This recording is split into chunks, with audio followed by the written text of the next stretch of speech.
관점이라고 하는 말 들어보셨고 또 많이 쓰고 계시죠? 볼관 점점자를 써서 우리가 어떤 시점으로 보느냐, 어떤 입장으로 바라보느냐 하는 것입니다.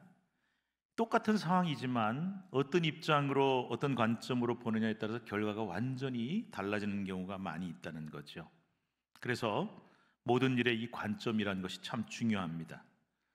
말 한마디로 억만장자가 된 사람들이라는 책에 보면 이 관점에 대한 재미있는 일화가 많이 나오는데요, 그 중에 하나가 낸시 오스틴이라고 하는 여성에 관한 이야기입니다. 그녀에게는 여성으로서는 감추고 싶은 현실이 있었습니다. 바로 몸무게가 136kg에 허리 사이즈가 52인치의 거구였다는 사실입니다. 그래서 옷을 사러 옷가게에 갈 때마다 큰 어려움을 겪었는데, 그 가게에서 제일 큰 사이즈를 주세요 하고 받아서 막상 입어보면 턱없이 작은 겁니다. 바지를 사러 갈 땐 더 문제가 됐는데, 갈 때마다 52인치짜리 바지 있나요? 그러면 너무나 그 말을 하는 것도 좀 수치스러웠고, 주변의 사람들이 그 말을 듣는 순간에 설마 하고 자기를 한번 쳐다보는 그 모습이 너무나 괴로웠다고 합니다. 그런데 낸시 오스틴이 이런 자기의 처지에 실망하고 좌절했을까요? 아닙니다. 오히려 그녀는 관점을 바꿨어요. 그래서 자기와 같은 처지의 여성들이 주변에 의외로 많은 것을 발견합니다. 우리나라는 그렇게 별로 없는 것 같은데 미국에 보면 참 많아요. 그래서 이제 빅사이즈 여성 의류 전문 매장을 내게 됐습니다. 1970년이었는데 당시로서는 굉장히 획기적인 일이었죠. 그런데 더욱 획기적인 것은 그 빅사이즈 매장을 선전한 문구였습니다. 우리 매장은 대중소라고 하는 말을 쓰지 않습니다. 우리 매장은 퀸 사이즈 손님만을 모십니다. 우리 매장에 오시는 모든 손님은 퀸입니다. 여왕님처럼 모시겠습니다. 이렇게 광고를 했어요. 몸집이 큰 여성들을 실제로 오시면 고객님 하고 부른 게 아니라 퀸, 여왕님 하고 불렀어요. 그리고 그들에게 맞는 사이즈를 보니까 3X 라지도 있고 4X 라지도 있고, 그런데 그런 식으로 빅 사이즈 이렇게 부르지 않고 퀸 사이즈 하고 불렀더니 엄청난 고객들이 몰려와서 큰 성공을 거두게 되었다고 합니다. 관점 하나를 바꿨더니 놀라운 일이 생애에 벌어지는 것이죠. 이렇게 우리가 어떤 관점으로 보느냐도 정말 중요합니다만은 또 한 가지 중요한 게 있어요. 그것은 누구의 관점으로 보느냐 하는 것입니다. 대표적인 예가 구경꾼의 관점이에요. 여러분, 세상에서 제일 재미있는 구경이 뭘까요? 사람마다 의견이 다르지만 불구경이 제일 재밌다 그러더라고요. 불 났어 그러면 사람들 전부 구경하러 나옵니다. 그런데 구경꾼의 관점에서는 활활 타는 그 불이 참 재밌는 구경일지 모르겠지만, 정작 내 집에 불이 나서 몽땅 내 재산이 타버리는 모습을 보는 당사자의 입장이라면 얼마나 피눈물이 나겠습니까? 입장을 바꿔놓고 생각을 할 필요가 있다는 거예요. 비슷한 말은 제3자의 관점이란 말도 있고, 혹은 심사위원의 관점. 그러니까 내 일 아닌데 이렇게 생각하는 게 제3자의 관점이에요. 나하고 상관없어. 그리고 다른 사람 열심히 하는 걸 보면서 저 친구 얼마나 잘하나 보자. 이게 바로 심사위원의 관점입니다. 오늘 우리 시원찬양대 귀한 찬양 너무 감사합니다. 항상 찬양으로 은혜 받아서 너무 감사한데요, 예배 시간에 우리 찬양대가 찬양을 하면 성도들 중에 구경꾼의 관점에서 구경을 하는 분들이 계십니다. 심지어 심사위원의 관점으로 평가하고 점수를 먹이는 분들도 계십니다. 야, 오늘 찬양대 컨디션 별로 안 좋은가 봐. 50점. 오늘 잘했어. 90점. 찬양대가 이 한 곡을 하기 위해서 그토록 열심히 기도하고 연습하고 노력을 하는데, 은혜를 받으려는 마음으로 이거를 듣는 게 아니라 구경꾼으로 구경한다. 심지어 심사위원의 관점에서 점수 매긴다. 그러면 거기에 무슨 은혜가 있겠습니까? 그래서 찬양대가 앞에서 찬양하지만 이분들만 찬양하는 게 아니라 우리도 함께 영으로 찬양을 해야 되는데, 몇 점짜리인가 이러고 있으면 은혜를 받을 수가 없죠. 그래서 이 누구의 관점으로 보느냐가 참 중요한 겁니다. 우리가 찬양 대원의 당사자의 관점으로 찬양을 듣는다면 항상 은혜가 넘치지 않겠습니까? 우리가 어떤 아픔을 당한 사람을 볼 때에 그 당한 사람 당사자의 아픔을 가지고 그 고통을 바라볼 수 있다면 그들의 아픔을 진정으로 공감하며 위로하는 사람이 될 수 있습니다. 그러나 나와는 상관없는 제3자 입장으로 보면 절대로 그들에게 위로 줄 수 있는 사람이 될 수가 없어요. 우리 그리스도인들은 바로 이런 관점, 이런 마음을 품을 줄 아는 사람이 되어야 된다. 자, 그렇다면 우리가 품을 수 있는 가장 세상에서 좋은 관점이 뭐겠느냐? 저는 단연코 부모의 관점, 바로 아버지의 마음, 어머니의 마음이라고 확신합니다. 결혼을 해서 자녀를 낳아보고 키워본 분들은 무슨 말인지 아실 거예요. 굳이 설명 안 해도 이 부모의 관점을 품고 자녀를 바라보고 아버지의 마음, 어머니의 마음으로 바라보면 이해 못할 일이 없고 품어주지 못할 일이 없기 때문입니다. 자식이 참 못났습니다. 사람들이 뭐라 그러냐? 아이고 저놈 참 못났어. 그렇게 깔볼지라도 부모는 절대 그렇게 하지 않습니다. 왜일까요? 부모니까요. 내가 아버지고 어머니니까, 내 자식이니까. 뭐 더 이상 어떤 이유가 필요합니까? 무슨 긴 설명이 필요합니까? 아무리 못나고 부족하도 내 자식이고 내 아들, 딸이기 때문입니다. 자식이 사고를 쳤어요. 남들이 손가락질합니다. 아이고 저 몹쓸 놈들, 폐류나 손가락질 할지라도 부모만은 그렇게 하지를 않습니다. 왜 그렇습니까? 부모기 때문에. 그냥 내가 아버지고 어머니기 때문에, 내 자식이기 때문에, 아들, 딸이기 때문에 뭐 이유를 따져보자, 뭐 첫 번째, 두 번째, 그럴 이유가 뭐가 필요합니까? 그래서 하늘 아래 가장 넓은 마음은 아비와 어미의 마음이라고 하고 가장 넓은 품은 부모의 품이라고 말을 하는 것입니다.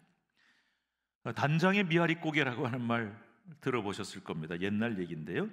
서울 강북구 미아동에 있는 미아리고개, 며칠 전에도 그 고개를 넘어갔는데 옛날 사진을 한번 제가 찾아봤어요. 옛날에 버스도 잘 안 다니고 저렇게 미아리고개라고 써 있더라고요. 그런데 이 고개가 역사적으로 슬픈 일이 많았던 고개라고 합니다. 병자호란 때 청나라 군대가 이 고개를 넘어 침략하여 한양을 점령했고 6.25 때는 북한군과 중공군이 이 고개를 넘어 서울로 쳐들어와 점령을 합니다. 그리고 노래 가사에 나오는 것처럼 공산군이 납북을 한 사람들을 철사줄로 꽁꽁 묶어서 끌고 가던 고개이기도 하고, 이렇게 슬픔이 많은 고개라는 뜻으로 단장의 미아리 고개라고 하는 말과 노래가 나왔다고 하죠. 그런데 여러분, 이 단장, 뜻이 뭡니까? 한자에 장이 끊어지, 창자가 끊어지는 거예요. 이 말이 어디서 나왔는지 유래를 혹시 아시는지요? 옛날 중국 진나라 환원이라는 사람이 배를 타고 양쯔강을 따라 내려가던 중에 숲에서 원숭이 새끼 한 마리를 잡았습니다. 애완용으로 키우려고 했겠죠. 그런데 그 어미 원숭이가 배를 계속 따라오면서 슬피 웁니다. 100리 넘게 쫓아오다가 그만 배에 뛰어들어 죽고 말았습니다. 어미 원숭이가 왜 죽었을까 배를 갈라보니 새끼 원숭이를 잃어버린 슬픔이 얼마나 컸는지 그 어미의 창자가 토막토막 끊어져 있었다고 합니다. 여기서 유래된 말이 바로 단장이라는 말이에요. 미물인 원숭이도 이러할진데 사람은 어떻겠습니까? 그래서 자식이 아프면 부모가 더 아파요. 이게 과학적으로 설명이 됩니까? 의학적으로? 자식이 고통스럽고 슬픔을 당하면 부모는 몇 배나 더 아프고 고통스러워요. 이게 논리적으로 설명이 됩니까? 저 어렸을 때는요, 부모님들이 이런 말 하시면 에이구 뭐 말이 그렇지 진짜 그렇겠어 생각했는데, 저도 자식 낳아 키워보니까 애들이 아프니까요, 하나님 차라리 내가 아프게 해주세요, 이 기도가 저절로 나오더라고요. 이것이 바로 단장의 마음, 이것이 바로 부모의 관점이며 아버지의 마음, 어머니의 마음이죠. 세상이, 지금 우리가 사는 세상이 너무 삭막합니다. 사랑이란 말은 얼마나 난무하는지 몰라요. 그러나 정말 진정한 희생의 사랑을 찾아보기 어려운 그런 세상이 되고 말았습니다. 바로 이런 시대에 부모의 관점, 아버지의 마음, 어머니의 마음이 꼭 필요한 것이죠. 오늘은 바로 이 아버지의 마음 이야기를 하려고 합니다. 어떤 아버지일까요? 바로 우리 하늘 아버지, 하나님 아버지에 관한 이야기입니다. 우리 모든 성도들이 이 아버지의 마음, 하나님 아버지의 마음을 품게 될 때에 어떤 일이 벌어질지를 말씀드리고 싶습니다. 어느 날 아버지가 좀 나이가 지긋한데 둘째 아들이 찾아왔어요. 아버지, 어차피 때 되면 저한테 유산 물려주실 텐데 저 지금 돈 필요해요. 미리 좀 나눠주세요. 그렇게 말을 했어요. 이 말이 여러분 얼마나 황당한 말인지를 알아야 이 말씀을 이해할 수 있어요. 요즘은 가끔 보니까 부모가 어떤 이유로 인해서 사망 전에 자녀들에게 유서를 써가지고 재산을 분할하는 경우가 종종 있습니다만은 성경 시대에 그런 일은 있을 수도 없고 있어서도 안 되는 일이었어요. 왜냐? 유산이라고 하는 말 자체가 부모가 돌아가셔야, 아버지가 죽어야 물려주는 것이란 말이에요. 그런데 죽지도 않은 아버지가 아직 멀쩡하게 살아있는 아버지한테 찾아가서 유산을 물려주시오 하는 말은 이런 말과 똑같은 말입니다. 아버지, 나 지금 돈 필요한데 왜 아버지 왜 안 죽습니까? 빨리 좀 돌아가셔야 이거 내가 유산 받을 거 아닙니까? 좀 빨리 죽어주세요. 이런 말하고 똑같은 의미가 되는 말이란 말이죠. 그런데 이런 황당한 말을 들은 아버지 아무 말도 안 하고 유산을 물려줍니다. 재산을 나눠줍니다. 왜 그랬을까요? 아버지니까요. 자식이니까 무슨 긴 말이 필요하겠어요. 못나고 부족한 자식이지만 남들은 다 폐륜하라고 손가락질할지 모르지만 내 자식이니까 물려준 겁니다. 그런데 또 그 다음에 무슨 일이 벌어집니까? 이 탕자가 진짜 탕자죠. 이 아버지가 피같이 모은 그 돈을 가지고 먼 외국에 가서 사업하고 공부하고 그러면 좀 난데 이거 다 술 먹고 허랑방탕 다 써버리고 만 겁니다. 정말 못난 자식이고 탕자라는 말, 방탕한 자식이란 말 그대로 맞는 자식이죠. 그런데 그 탕자가요 집으로 돌아옵니다. 염치 없게도. 지금 돈 다 낭비해버리고 먹고 살기 힘들게 됐어요. 굶어 죽게 생겼어요. 어떻게 하느냐? 입에 풀칠이라도 해야겠구나. 굶어 죽을 수는 없구나. 그래서 돼지치기가 된단 말이에요. 지난번에 말씀드렸죠. 이스라엘 백성들은 돼지가 부정해서 먹지 않아요. 그런데 그거 상관없어요. 굶어 죽게 생겼는데 뭐. 그래서 돼지를 치는데 제가 이스라엘에 갔더니 그 가이드하는 목사님이 이게 쥐엄나무입니다 하고 보여줬는데 콩깍지처럼 생겼더라고요. 사람 먹는 거 아니에요. 돼지나 먹는 거. 그런데 그거라도 좀 얻어 먹어보려고 그러는데 그거마저 주는 사람이 없어요. 너무 비참한 지경이 된 거죠. 굶어 죽게 생겼어요. 그래서 생각합니다.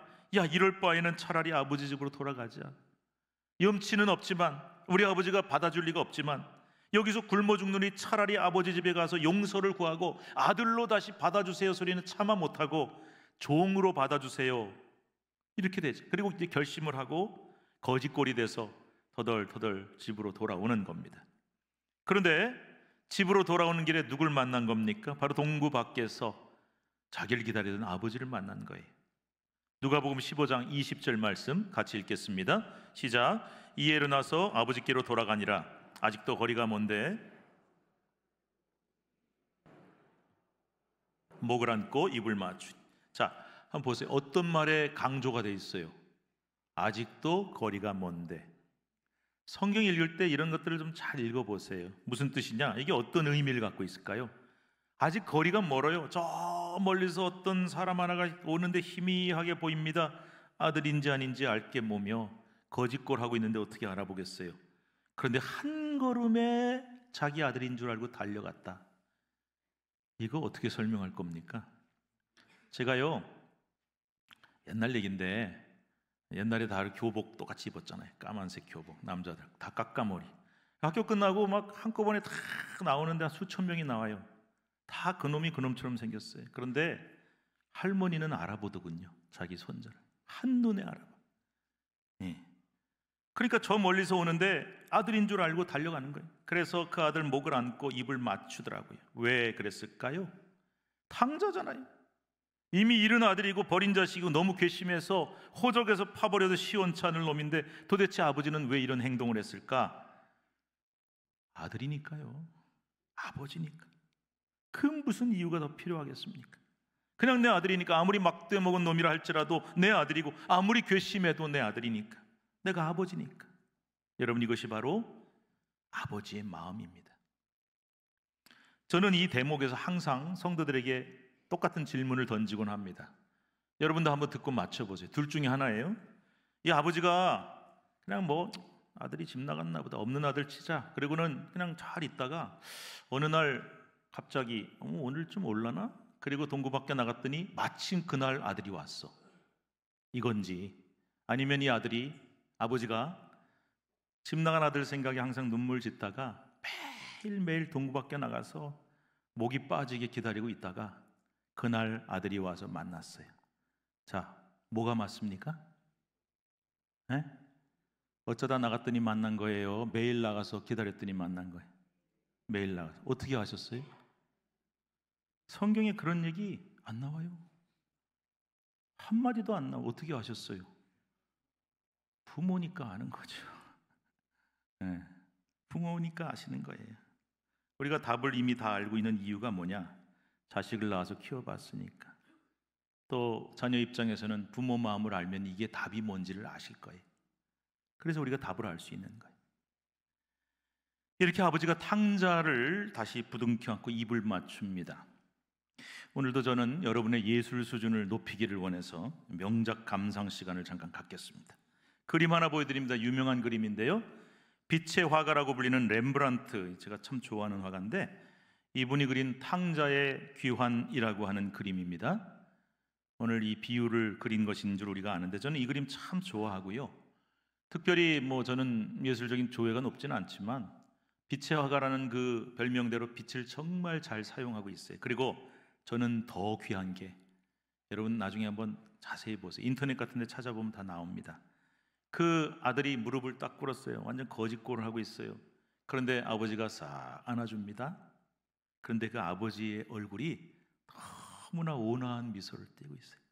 살며시 웃고 있어요. 그래서 저는 그 아버지 표정을 볼 때마다 마음이 뜨거워집니다. 이렇게 아버지는 아들을 안아주고서는 제일 좋은 옷 갖고 와서 입혀라, 손에 가락지를 끼워줘라, 발에 신발을 신겨줘라. 이거는 다시 아들의 지위를 회복시켜준 거예요. 네. 아들이 얻을 수 있는 지위의 회복이 된 거죠. 그 다음에 또 살진 송아지 잡아서 잔치 벌리자. 죽었다 다시 살아난 아들인데, 잃었다 다시 얻은 아들인데, 아들 다시 돌아왔으니까 잔치 벌리자. 기쁘게 맞이한 거죠. 그런데 그 집 식구 중에 모두 생각이 같은 것은 아니었어요. 오늘 우리가 읽은 본문이 그 상황을 설명하고 있어요.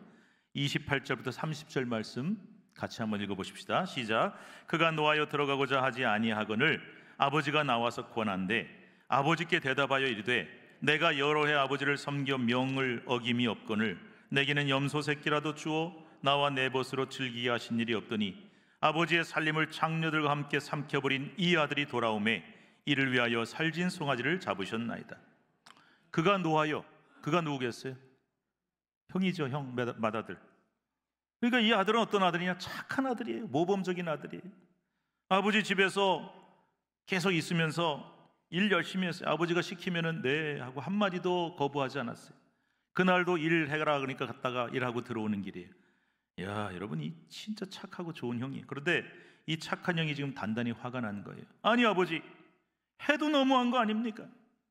집에 남아서 아버지 말 잘 듣고 열심히 일한 저한테는 친구들하고 잔치하라고 염소 새끼 한 마리도 안 주시더니 어떻게 저런 놈한테, 저런 탕자한테, 아버지 재산을 장녀들에게 허랑방탕 써버린 자식 같지도 않은 놈한테 살진 송아지를 잡아 잔치를 벌려준단 말입니까? 당연히 화가 나겠죠? 그런데 여러분, 여기서 이 맏아들이 아버지한테 말할 때 아버지의 살림을 장녀들과 함께 삼켜버린 이 아들이라고 돼 있어요, 성경에. 그런데 이게 우리나라 성경에는 이 아들이라고 돼 있지만 헬라 원어에 보면 이 아들이라고 돼 있지 않아요. 당신 아들이라고 돼 있습니다. Your son. 이 말이 무슨 뜻인지 아세요? 저는 왜 번역을 이 아들이라고 그랬는지 모르겠어요. 얘는 내 동생 아니라는 거예요. 인정할 수 없어. 당신 아들이야. 아버지 아들이지 내 동생 아닙니다. 동생 자격 없다는 거죠. 그래서 당신 아들, 아버지 아들, 나하고 상관없는 아들.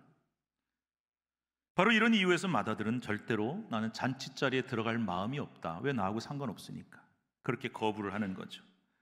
그런데 그런 형한테 아버지가 무슨 말을 할까요? 31절 32절을 읽읍시다. 아버지가 이르되 예 너는 항상 나와 함께 있으니 내 것이 다 내 것이로되 이 내 동생은 죽었다가 살아났으며 내가 잃었다가 얻었기로 우리가 즐거워하고 기뻐하는 것이 마땅하다 아니라. 왠지 이 말을 하는 아버지의 모습이 너무 처량해 보입니다. 죽었다가 다시 살아난 아들인데 잃었다 다시 얻은 네 동생 위해서라도 제발 좀 얘야 잔치자리에 같이 좀 들어와 주라 하고 애원하는 이 아버지는 너무 비굴해 보이고 처량해 보이기까지 합니다. 도대체 이 아버지 왜 이럽니까? 이거 지금 왜 이렇게까지 해야 되는 거예요? 답이 뭐라고요? 네, 아버지니까, 아들이니까. 무슨 이유가 필요하고 긴 설명이 필요합니까? 보세요. 아까 말아들은 아버지한테 자기 동생 지칭할 때 뭐라고 불렀어요? 뭐라고 불렀다고요? 당신 아들. 네. 나하고 상관없어. 내 아들, 내 동생 아니야. 그런데 아버지는 맏아들한테 그 둘째 아들을 지칭하면서 뭐라고 불렀냐? 32절에 이렇게 나옵니다. 이 내 동생은 죽었다가 살아났습니다. 네 동생, 너의 동생이라고 불러요. 여러분 성경 읽을 때 이거 잘 읽으셔야 돼요. 이 차이가 도대체 뭘까? 오늘 이 탕자의 비유에는 놀랍게도 두 가지의 완전히 다른 관점이 나옵니다. 두 가지의 마음이 나와요. 형의 마음과 아버지의 마음. 형의 관점, 아버지의 관점. 이 두 마음 관점이 너무 다른 거예요. 형한테 동생은 뭐냐? 내 동생 자격도 없는 놈이야. 그래서 내 동생이라고 부르지 않고 당신 아들이라고 부르는 거예요. 제3자의 마음, 나하고 상관없는 놈이야. 심사위원, 재판관, 얘는 죄인이야. 이런 입장. 그래서 당신 아들이라고 불렀어요. 그런데 아버지는 뭐라고 불러요? 네 동생. 얘야 아무리 못나고 탕조하고 아들 자격 없다 그래도 얘는 네 동생이고 내 아들이다. 이게 바로 형의 마음과 아버지의 마음의 차이입니다. 여기서 아버지가 누구시라 그랬어요? 우리의 하늘아버지이신 하나님이세요. 그럼 이 탕자는 누굴까요? 많은 사람이 탕자가 누구지? 이렇게 생각합니다. 원래 본문에서는요 세리와 죄인들을 뜻해요. 그래서 사두개인, 바리새인 뭐 이런 사람들, 서기관 이런 사람들이 저 예수라는 사람은 왜 맨날 저렇게 지저분한 죄인들하고 어울릴까?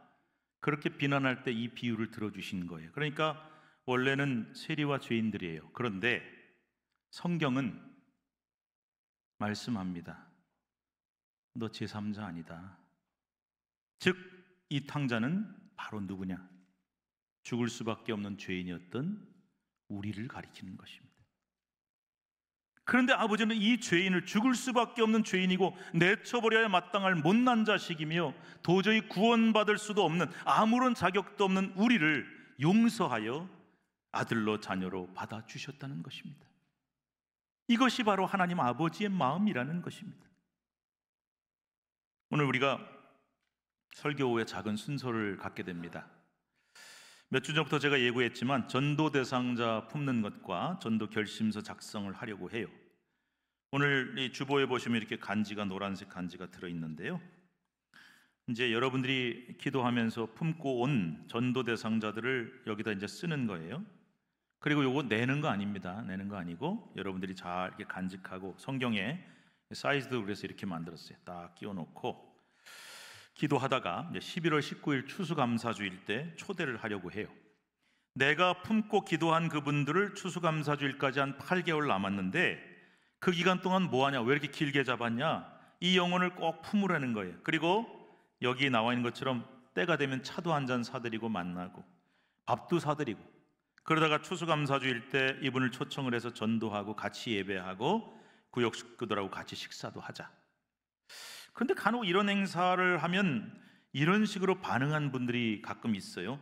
아이고 왜 자꾸 교회에서 이런 걸 시키는 거냐, 자꾸 부담 주고 왜 이런지 모르겠어. 그리고 좀 이런 요식적인 행사, 좀 이런 거 뭐 보여주려고 하는 행식적인 행사, 이런 거 좀 안 하면 좋겠어. 그런 분들이 있어요.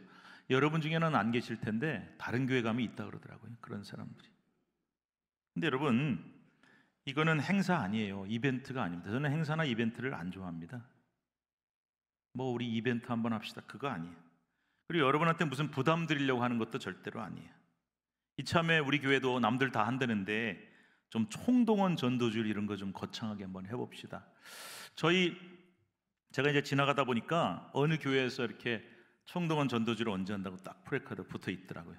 딱 보니까 뭐 행사가 커요. 그리고 경품이 어마어마한 거예요. 막 밥솥 주고 냉장고 주고 TV 주고, 어느 교회 가보니까 차도 줘요. 저 먹는 차 말고 타는 차, 승용차, 경차. 저도 그 교회 가고 싶더라고요. 근데 여러분, 그렇게 경품을 줘서 떠들썩하게 행사를 하고, 그래서 좀 다른 사람들한테도 좀 보여주고, 그 다음에 그날 하루라도 좀 우리 교회 나오는 숫자들을 한번 확 늘려보자, 이런 의미 아닙니다. 그럼 왜 이런 거 합니까? 한번 따라해 보시겠습니까? 아버지의 마음을 품는 날. 뭐라 그랬어요? 아버지의 마음을 품는 날. 하늘 아버지이신 우리 하나님의 마음을 우리도 품자 이거예요. 그래서 행사 아니에요. 우리가 누굽니까? 죽을 수밖에 없던 죄인이었던 우리를, 구원받을 아무런 자격도 없는 나를 하나님은 아버지의 마음으로 다시 받아주셨어요. 이 죄인 중에 괴수인 나를 구원하여 주신 것뿐만이 아니라 나를 자녀 삼아 주셨고 아들과 딸로 받아주셨어요. 다름 아닌 내가 바로 그 탕자입니다. 내가 바로 그 구원받은 둘째 아들입니다. 믿으십니까 여러분? 그런데 우리가 이 사실을 너무나 잘 알고 있고, 내가 구원받은 거 맞아, 내가 하나님 자녀 된 거 맞아. 그런데 그거를 잘 알고 있는 우리가 혹시 아버지의 마음이 아닌 맏아들의 마음, 큰 형의 마음을 품고 있는 것은 아닌지요? 제3자가 되어서, 혹은 심사위원이나 심판관이 되어서 저 사람들은 죄인들이고 나와는 상관없는 사람들이고 당신 아들이지 내 동생 아닙니다.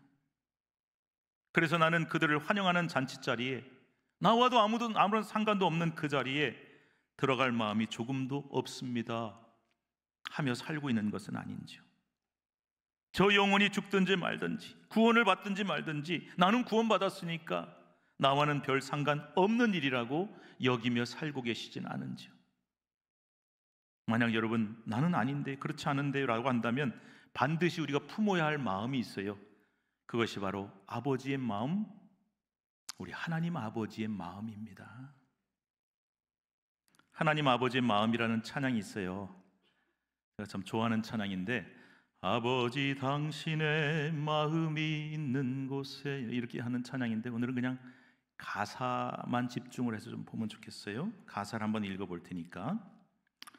아버지 당신의 마음이 있는 곳에 나의 마음이 있기를 원해요. 아버지 당신의 눈물이 고인 곳에 나의 눈물이 고이길 원해요. 아버지 당신이 바라보는 영혼에게 나의 두 눈이 향하길 원해. 아버지 당신이 울고 있는 어두운 땅에 나의 두 발이 향하길 원해요. 나의 마음이 아버지의 마음 알아 내 모든 뜻 아버지의 뜻이 될 수 있기를. 나의 온몸이 아버지의 마음 알아 내 모든 삶 당신의 삶 되기를. 오늘 전도 대상자 품는 날입니다. 그 영혼을 품고 또한 아버지의 마음을 품는 날입니다. 행사하는 것 아니고 이벤트 아니라 그랬어요.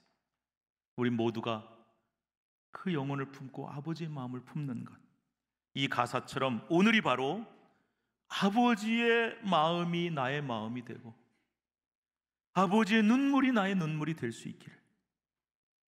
여러분, 집 나간 아들을 생각하며 아버지는, 성경에는 안 나온 얘기지만 얼마나 매일매일 눈물로 밤을 지새웠겠어요. 오늘도 한 영혼을 살리기 원하여 그 영혼을 바라보는 아버지의 눈물을 옆에서 볼 때 우리 아버지 왜 울고 있나? 그러고 바라보는 것인지, 아니면 나도 함께 울고 있는지.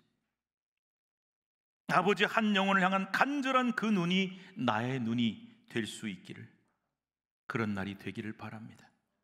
나의 마음이 아버지의 마음을 알고 나의 뜻이 아버지의 뜻이 되어 그 한 영혼을 향하신 하나님 아버지의 뜨거운 마음을 함께 품는 그런 복된 날이 바로 오늘이 될 수 있기를 주님의 이름으로 축복합니다.